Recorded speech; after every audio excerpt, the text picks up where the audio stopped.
Has this government been particularly disappointing for you? Because if you look, for example, at the number of construction ministers that we've had, about 5 in 2 years, it shows perhaps a lack of commitment. It's incredibly frustrating. Whether a different party would have acted any differently over recent years, I don't know. But certainly the point you make with regards to the revolving door for the construction minister, and you question the term minister anymore now because it's usually tagged on to other tasks that have been allocated to somebody. But we've also experienced the same frustration within CLG since Paul Everall left as the senior civil servant at the head of building regulations. They've had about 3 or 4 heads of building regulations through various faults, and unfortunately one was a very tragic accident and death of the lady in the post. But with people continually changing, it becomes very difficult. You're trying to set up the necessary linkage to be able to spread the message, and if you're always going back to square one, it's difficult. I've had a lot of discussions with shadow ministers within the Conservative Party over the last 9 to 12 months, and certainly the statements coming back are that they would raise the profile of construction. It's obviously very easy when you're in opposition to make all sorts of claims, but have they actually said, for example, would they cut VAT if they came into power? Amazingly, they will never actually give a statement on taxation, but everyone I've spoken to is in total support. Unfortunately, with the current government, everyone is in total support. The majority of MPs you talk to, Labour MPs, agree it's a good idea. Treasury, unfortunately, don't. So until we get through to Treasury, of whichever political persuasion, it's still going to be a big barrier to try and get across. Well, we talked about that great frustration for you of government and perhaps lack of support, and certainly they didn't give a penny towards the setting up a fencer, which I remember you talking about with some dismay. Yes. But any other frustrations that come to mind? I think the number of changes that are continually going on, not just with personalities as you've just mentioned, but we're starting to get a better situation with regards to building regulations. We've now got a system in place which we've certainly asked for on numerous occasions, so that building regulations only change on a set pattern. Before they were coming and going all over the place, and trying to do the necessary consultation, get the message from members and from the industry as a whole, and be able to take that back to government was very hard. At least we now know it's only twice a year, it's only April and October.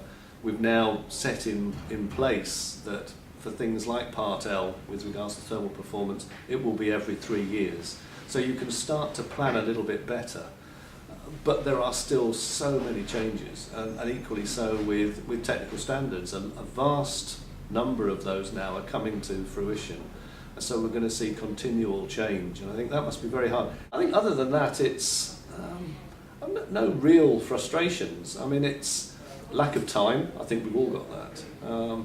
It seems to be almost inversely proportional to the way the industry is performing as to how the impact on the federation. And as I mentioned earlier, I think when everything is sweetness and light in the industry, we can manage our work rate much easier within the federation.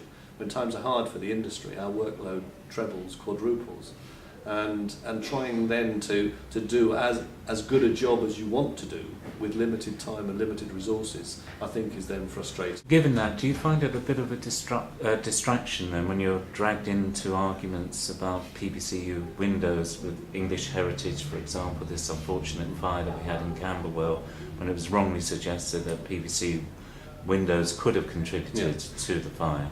No, I don't know. I think that's part and parcel of our role. And I think the discussions we've already had with English heritage, moving that issue forward, could be very valuable for the industry. I think we need to obviously be very careful that we're not perceived as the sole supporters of the PVC industry. We have members who provide wood, aluminium, steel, all the framing materials. Yes, a larger proportion of our home improvement executive members utilise PVC, but I think where the message needs to be got across, then we need to undertake that.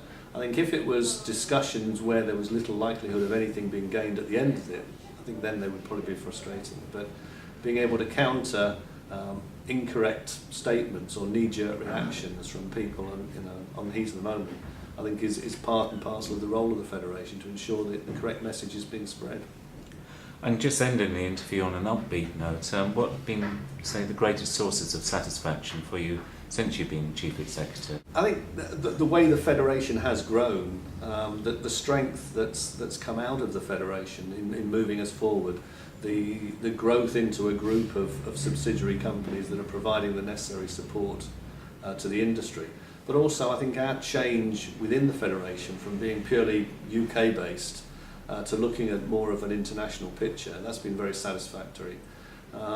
Certainly the growth of our membership in the Gulf regions, which is continuing to grow, being able to provide technical standards that all the companies within the Gulf can operate to, and the response we're getting from those companies is very, very satisfying. So I think that and the general well-being of the Federation, the strength of the membership, and the fact that I truly believe that with our support we've helped to make the companies operate better and get through these difficult times.